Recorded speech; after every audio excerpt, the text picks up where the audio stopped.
बिस्मिल्लाहिर्रहमानिर्रहीम। आज का हमारा टॉपिक है एनर्जेटिक्स ऑफ सॉल्यूशन, यानी यूँ समझ लें कि कौन सी एनर्जी चेंजेस होती हैं जब हम सॉल्यूशन बनाते हैं। सबसे पहले आप समझ लें, मिसाल के तौर पर कोई भी सॉल्यूट है, जब आप उसको सॉल्वेंट में डालते हैं, let's suppose you have a solute, आप सॉल्वेंट में डालते हैं, ये आपके पास एक सॉल्यूट है और यहाँ आपके पास सॉल्वेंट है। जब आप सॉल्यूट को सॉल्वेंट में ऐड करते हैं तो आपको पता है सॉल्यूट के पार्टिकल्स हैं। ये पार्टिकल्स जो हैं ये आयन हो सकते हैं या फिर मॉलिक्यूल हो सकते हैं। लेट्स सपोज अगर आयन्स हैं या मॉलिक्यूल्स हैं तो उनके दरमियान इंटर आयनिक फोर्सेस या इंटर मॉलिक्यूलर फोर्सेस होंगी। तो जो सी भी फोर्सेस होंगी वो फौरन ब्रेक डाउन होंगी, जैसे यहाँ पर आएगा तो वो ब्रेक डाउन होंगी और सॉल्वेंट के मॉलिक्यूल उनके साथ इंटरेक्शन करेंगे। इस बात को आपने ज़हन में रखना है। अब मिसाल के तौर पर हमारे पास सॉल्यूट पार्टिकल हैं,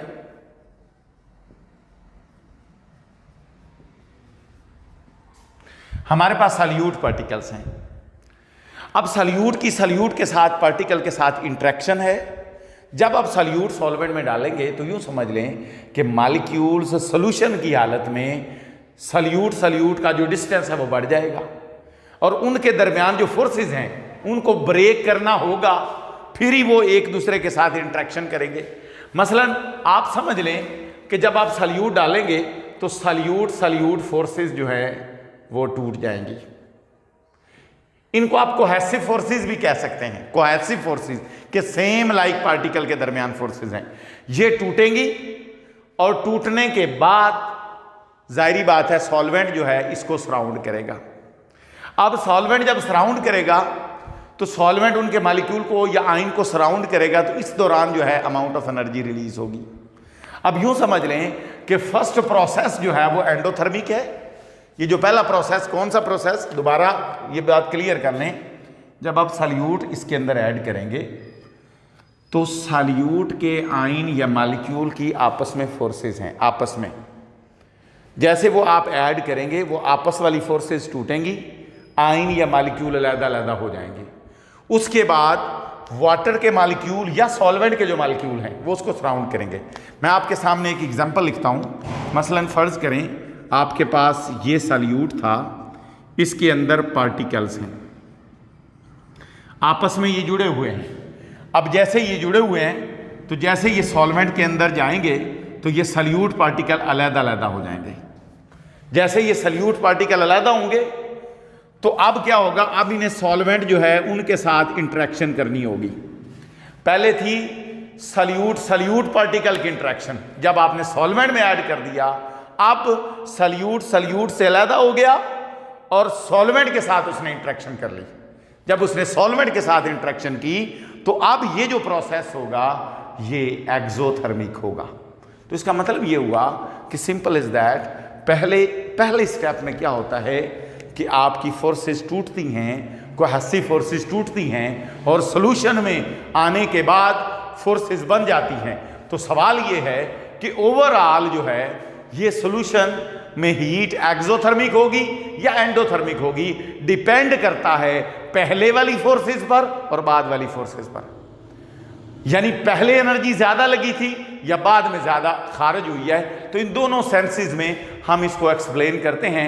एनी हाउ हम ये कहते हैं कि जब सॉल्यूट को सॉल्वेंट के अंदर डिसॉल्व करते हैं तो सॉल्यूट पार्टिकल्स की फोर्सेस टूटने के बाद, आपस में ब्रेक डाउन होने के बाद, एक दूसरे से आइसोलेट होने के बाद जो बाद वाली फोर्सेस बनती हैं उनके बनने के रिजल्ट के तौर पर ओवरऑल हम इसको हीट ऑफ सॉल्यूशन कहते हैं। इसको हम हीट ऑफ सॉल्यूशन कहते हैं। एनी हो, अब हम कम टू द पॉइंट आगे चलते हैं। मिसाल के तौर पर हमारे पास लेट्स सपोज हम इसको कैसे एक्सप्लेन करते हैं, हम कहते हैं amount of heat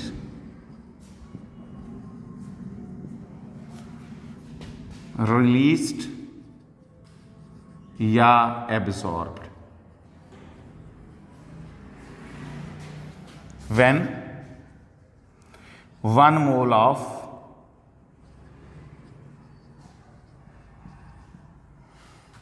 of solute is dissolved in a solvent।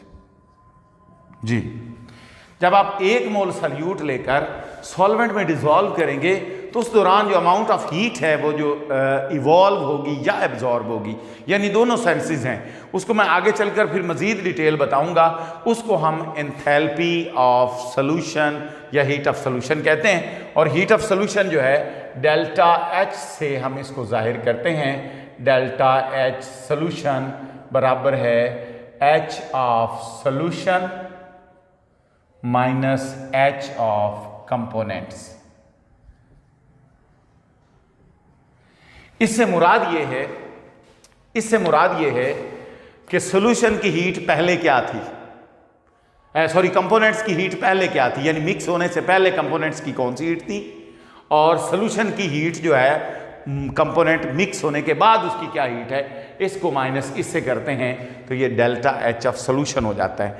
अब यहां पर हम बात कर लेते हैं कि अगर आयनिक कंपाउंड है या कोई भी दूसरा कोई मॉलिक्यूल है तो दोनों सेंसेस के अंदर क्राइटेरिया बेसिक सेम होगा कि सबसे पहले सल्यूट पार्टिकल टूटेंगे, उसके बाद जब जैसे वो टूटकर फिर सॉल्वेंट के मॉलिक्यूल के साथ इंटरेक्शंस कायम होंगी। डिस्टेंस जाहिर बात है पहले आम हालात में कम होता है, जब बाद में सॉल्यूशन बनता है तो जो मॉलिक्यूल्स थे या आइंस थे उनके दरम्यान डिस्टेंस बढ़ जाता है। इसके दौरान हमें एनर्जी चाहिए और उस एनर्जी को हम हीट ऑफ सॉल्यूशन कहते हैं।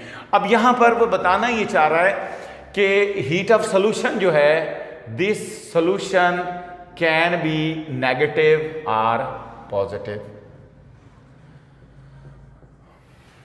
कैन बी नेगेटिव या पॉजिटिव। मसलन मैं आपके सामने लिथियम क्लोराइड की बात कर लो, लिथियम क्लोराइड या लिथियम कार्बोनेट दोनों की हीट ऑफ सॉल्यूशन नेगेटिव होती है।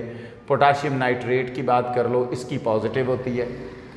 अब यहां पर समझने वाली बात यह है कि हीट ऑफ सॉल्यूशन पॉजिटिव भी हो सकती है और नेगेटिव भी हो सकती है। अगर आप इक्वेशन पर गौर करें, अगर H ऑफ सॉल्यूशन कम है तो आंसर नेगेटिव आएगा, और अगर H ऑफ सॉल्यूशन ज्यादा है तो क्या होगा, पॉजिटिव आंसर आ जाएगा। यानी कहने का मतलब यह है कि अगर शुरू में जो हीट एब्जॉर्ब हो रही है, अगर एब्जॉर्ब होने वाली हीट ज्यादा हो, एब्जॉर्ब होने वाली हीट ज्यादा हो और रिलीज होने वाली कम हो तो जाहिर बात है एंडोथर्मिक होगा। इसको मैं आगे चलकर भी एक्सप्लेन करता हूं। तो यहां तक कोई कंफ्यूजन नहीं होनी चाहिए, आपको क्लियर हो जाना चाहिए कि heat of solution is negative, can also be positive. Negative उस वक्त होगी जब कोई भी लेट सपोज लिथियम क्लोराइड है, या पॉजिटिव होगी जब पोटाशियम नाइट्रेट है। इनके बारे में मैं आगे चलकर उसके बारे में जिक्र करता हूं, जिसको हम हाइड्रेशन एनर्जी कहते हैं। हाइड्रेशन एनर्जी,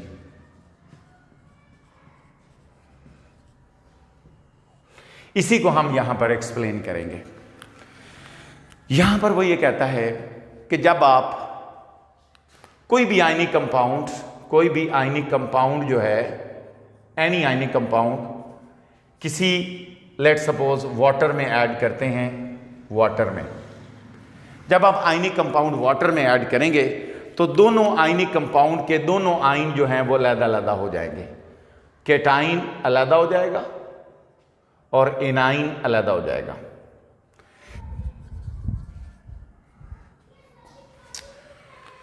जी, इन दोनों आयन्स को जब आप आयनिक कंपाउंड वाटर में ऐड करेंगे, जब आप आयनिक कंपाउंड को वाटर में ऐड करेंगे तो इन दोनों जैसे ही आयनिक कंपाउंड ऐड होगा, पॉजिटिव आयन और नेगेटिव आयन अलग-अलग हो जाएंगे, और उनको अलग करने वाली एनर्जी जो है वो लैटिस एनर्जी कहलाती है। अब यहां पर हमें ये क्लियर हो गया कि ये lattice energy is always positive. क्यों? क्योंकि इस सेंस में वैसे लैटिस एनर्जी नेगेटिव भी हो सकती है, लेकिन जब आप ब्रेकिंग कर रहे हैं, किसी आयनिक कंपाउंड को अपने आयन में तोड़ रहे हैं, उस वक्त लैटिस एनर्जी पॉजिटिव होगी। उसके बाद क्या होगा, जैसे केटाइन गया, लेट सपोज ये पॉजिटिव आयन है, अब इसके गिर्द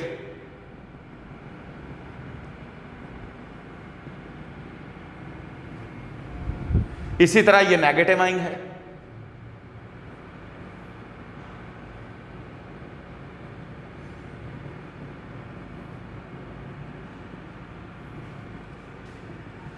अब यूं समझ लें, दूसरे स्टेप में क्या हुआ, पहले स्टेप में आयन का एक दूसरे से सेपरेट होना, जुदा होना, आइसोलेट होना, और आइसोलेशन इज एंडोथर्मिक प्रोसेस, और इसके लिए हमारे पास जो एनर्जी है वो लैटिस एनर्जी कहलाती है। उसके बाद फिर वाटर मॉलिक्यूल आएंगे और वाटर मॉलिक्यूल जो हैं इसको सराउंड करेंगे। जब वाटर मॉलिक्यूल आकर इधर सराउंड करेंगे, जाहिर बात है पॉजिटिव आयन है तो इसको ऑक्सीजन वाला हिस्सा जो है वो सराउंड करेगा। देखें, अगर ये नेगेटिव है तो इसको वाटर वाला हिस्सा, पॉजिटिव वाला हिस्सा सराउंड करेगा। देखें,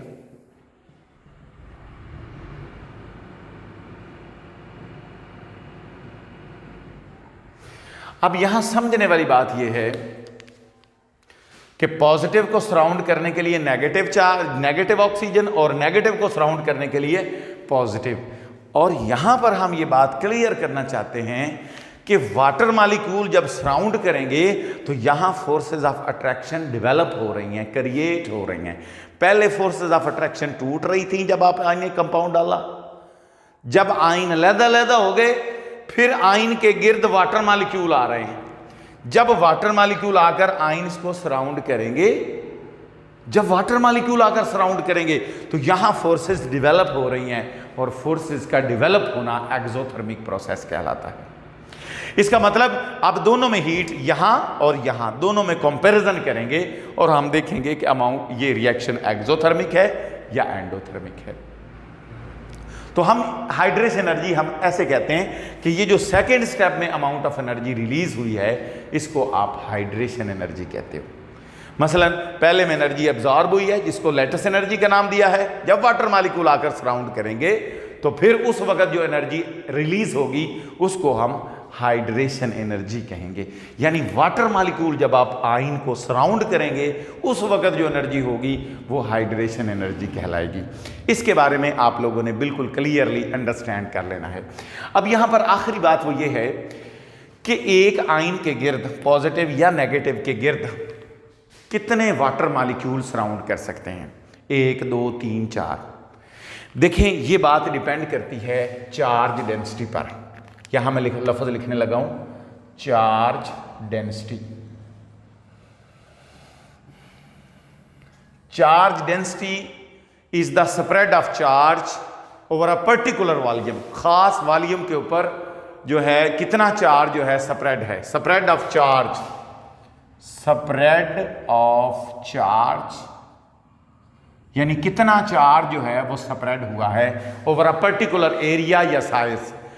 अब यहां पर हम बात करते हैं कि हमारे पास लेट सपोज एक स्मॉल साइज का आयन है, स्मॉल साइज है उसका, लेकिन उसके ऊपर चार्ज ज्यादा है।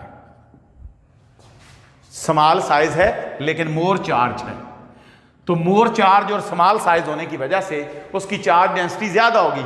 यानी हम यूं भी समझ लेते हैं charge over size, this is called charge density. Charge over size, अगर चार्ज ज्यादा हो, साइज छोटा हो तो उसकी चार्ज डेंसिटी ज्यादा होगी, फिर उसके गिर्द ज्यादा से ज्यादा वाटर मॉलिक्यूल सराउंड करेंगे।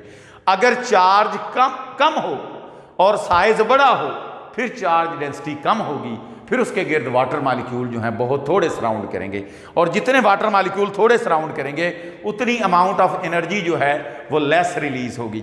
हम इसी बात को अंडरस्टैंड करते हैं कि चार्ज ज्यादा साइज छोटा, चार्ज ज्यादा साइज छोटा। जब चार्ज ज्यादा और साइज छोटा होगा तो फिर चार्ज डेंसिटी ज्यादा होगी। चार्ज बड़ा साइज छोटा तो फिर चार्ज डेंसिटी ज्यादा होगी। जब चार्ज डेंसिटी ज्यादा होगी तो more and more water molecule will surround. जब more and more water molecule surround होंगे तो ज्यादा से ज्यादा हाइड्रेशन एनर्जी जो है रिलीज होगी।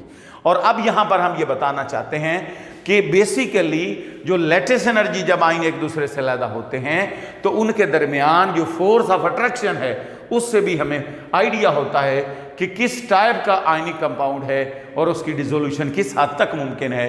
तो ये था आज का हमारा लेक्चर, जिसमें हमने एनर्जेटिक्स ऑफ सॉल्यूशन को डिस्कस करना था कि सल्यूट अपने सॉल्वेंट के अंदर कैसे डिसॉल्व होता है, और hydration energy is particularly for ionic compounds, कि जब आप आयनिक कंपाउंड पानी में डालते हैं तो कैसे वो एक दूसरे से सेपरेट होते हैं और कैसे उनको वाटर मॉलिक्यूल सराउंड करते हैं, और कितने वाटर मॉलिक्यूल जो हैं एक आयन के गिर्द आ सकते हैं, ये डिपेंड करता है उसके साइज और चार्ज पर।